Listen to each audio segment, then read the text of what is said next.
I feel hugely honored and incredibly privileged to be standing in front of you and standing in front of Rama Bijapurkar to talk about the journey that Rama has had. This is a journey that has inspired all of us, and the stories of the journey are quite famous already, as a lot of you would know. Rama started her journey in 1977 from IIM Ahmedabad, after which she joined Lintas as a management trainee. Lintas, in fact, that was the first time Lintas was hiring MBAs to have some left-brain people working with the right-brain people, and she was among that first batch to join. They did put her in research, but she thought the world of advertising was a lot more cutting-edge world to be in, so she chose to be in advertising instead.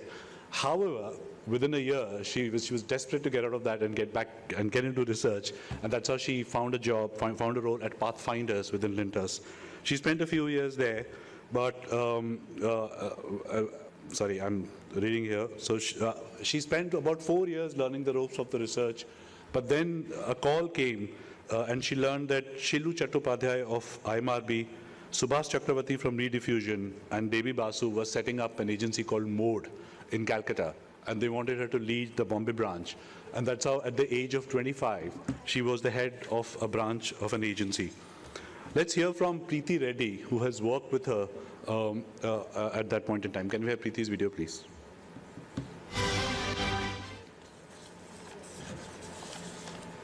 First time that one meets Rama, you recognize that she is a force of nature. Is absolutely formidable, and for a greenhorn like me then, positively terrifying because of her sheer intellect. She is as strong with numbers as she is with words. She has the capability to think at the speed of light and the capability to speak as fast as she thinks. So, and all the time she's making perfect sense and offering you perspectives that you wish that you had had. Being with Rama and trying to keep up with her is like running faster and faster to stay in the same place. Since the time that I met Rama 40 years ago, she hasn't slowed down in the speed, scale, and impact of her achievements. The MR industry today, Rama, recognizes and is hugely appreciative of the contributions that you have made in taking the consumer and consumer insights into the boardroom and in the center of business decision making. You have given a business perspective to consumer data, and you got the consumer industry the proverbial seat on the table. So over the years that I have found that under her tough professional exterior, Rama is a caring, generous, vulnerable person. She is particularly generous with women, and she truly believes in the personal and professional sisterhood where women have each other's back. And for that itself, I think she should be given a Lifetime Achievement Award. Thank you, Rama. Thank you very much, and congratulations again.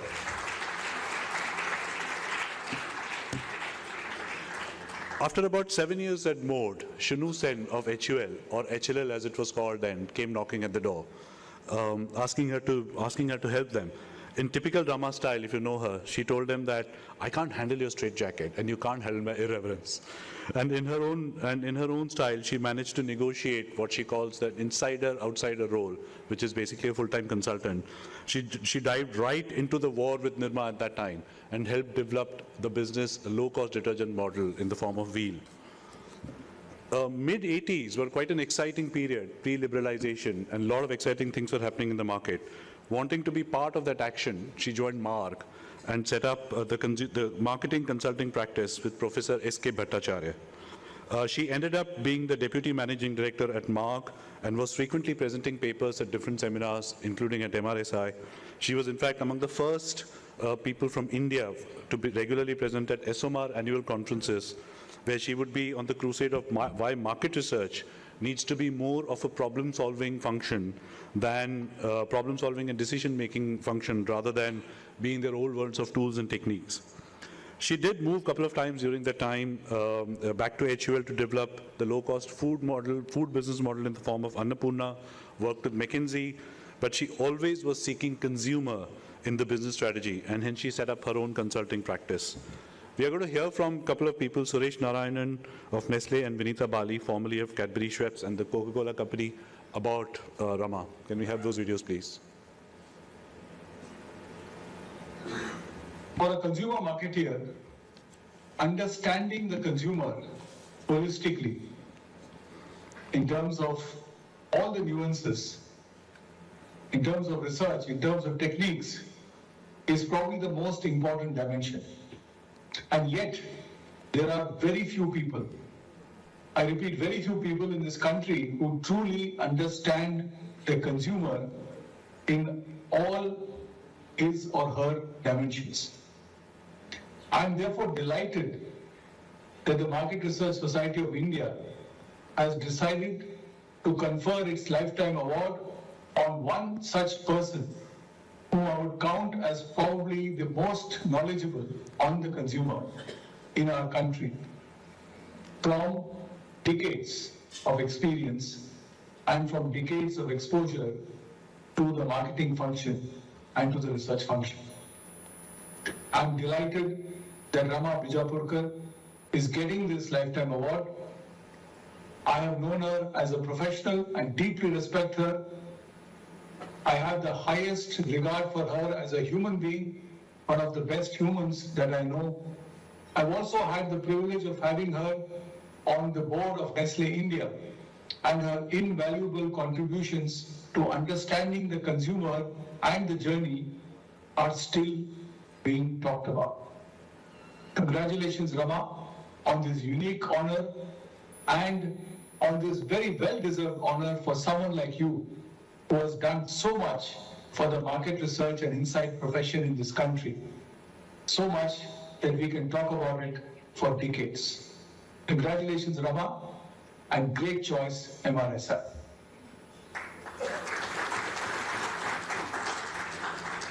Can we have Vinita Bali video, please? Rama has the ability to synthesize vast quantities of data and information and offer actionable insights.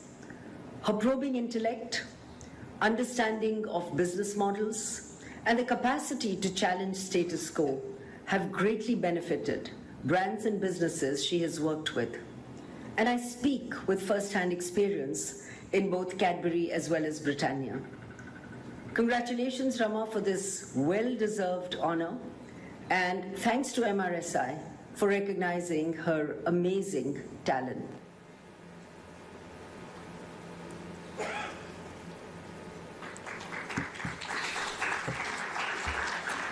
In about 2011, Rama set up, along with Dr. Shukla, formerly of NCAER, set up a non-profit entity called People Research on India's Consumer Economy and Citizen Environment. The idea here was to create the macro consumer discipline as a sort of complement to macroeconomics to provide a people-based view of the economy as an input to public policy and business decisions. Again, something that no one else had done before. The think tank does pan-idea surveys and disseminates insights primarily for public policy around how Indian households earn, spend, save, live, think, and access public services and goods. She has recently handed over the reins of this think tank to her co-founder.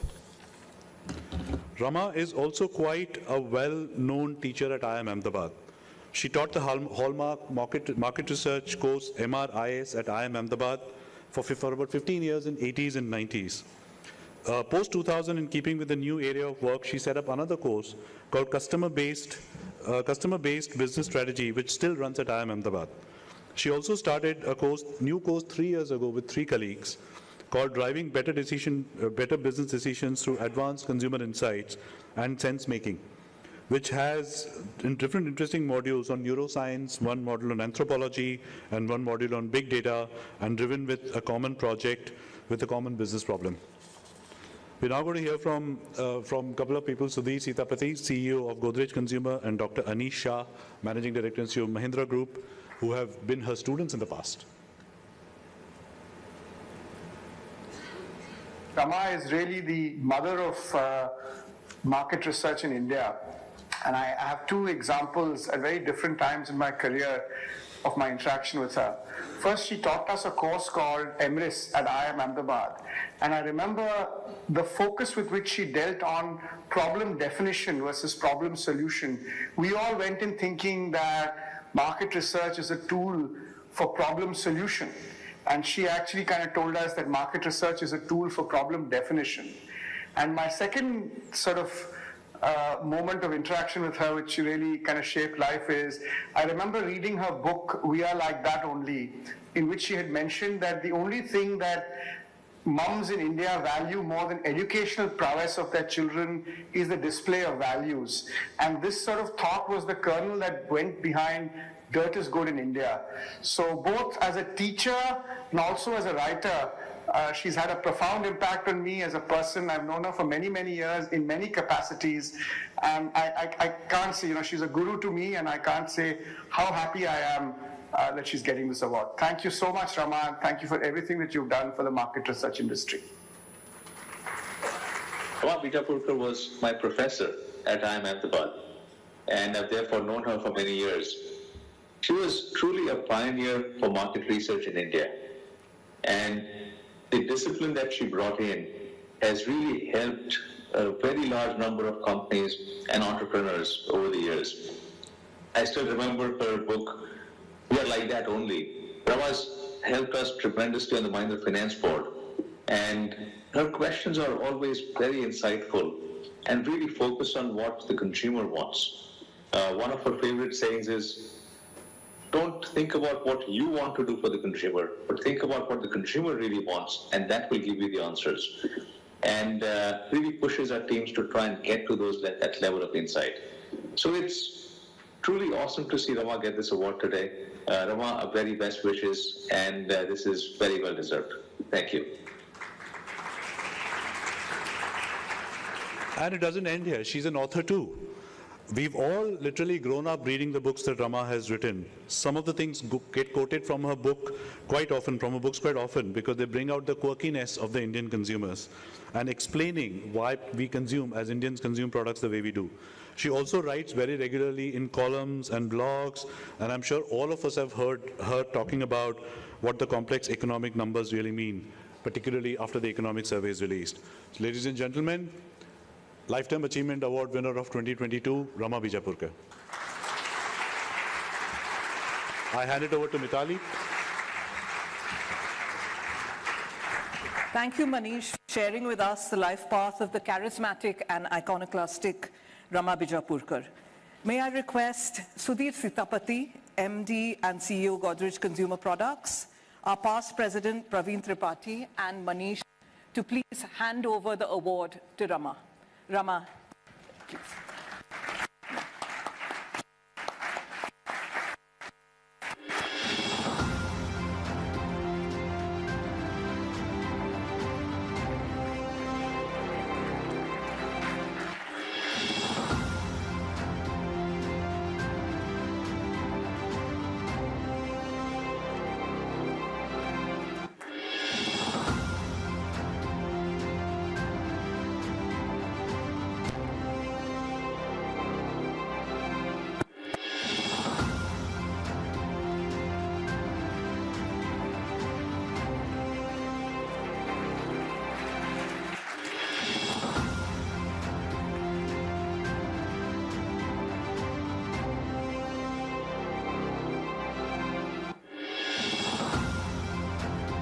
Rama, we would be honored for you to address us with a few words.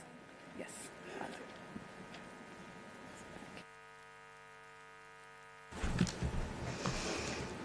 Good evening, members of MRSI, guests, fellow market researchers, friends. That is a confused and overlapping segmentation, but what the hell, it's my day today. Getting this award really means a lot to me. It is a huge honor. Thank you, MRSI. Thank you, members of the jury, for this recognition. I think what makes this award even more special for me is that I share it with Thomas Bulliel, who, I have jumped the gun, is it? Who I have long admired, especially how with each passing decade, he contributes even more and spoke even less. Apologies, Mitali, for ruining this. My campus placement offer, as you know, was for research, and I insisted on going to advertising. And when I got market research a year later, after much begging, I want to say that there hasn't been a single day, and I don't exaggerate, when I have not been excited about the work that has come my way. For me, market research and consumer insight, as very kindly a lot of my friends have said, has always been about aiding business decisions and problem solving and shaping business direction. And it is in this quest, in this journey, that I've had extraordinary mentors who've shown me the way. And today is the day I would like to salute some of them. Professor A.K. Jain, who's not here, my teacher at IMA, the teacher of everybody, two of the gentlemen who've spoken, used to run this incredible course that you've heard about that he gave me a chance to teach in. It was called MRIs, and it was a boot camp in business problem definition and deriving information that was to be used to solve problems. With each passing year, and he was a tough taskmaster even to his co-instructor, but with each passing year, he helped me sharpen the saw. I also had the amazing good fortune to work with, and he's no longer with us, the late Shilu Chattopadhyay, the founder of Mode. Shilu taught me how to think. I was 25 years old, arrogant, thought I knew it all. He used to make me write proposals and reports with one thought per page. The headline had to be what the page was about and why it was there, and the baseline had to have 3 dots, therefore, and so what.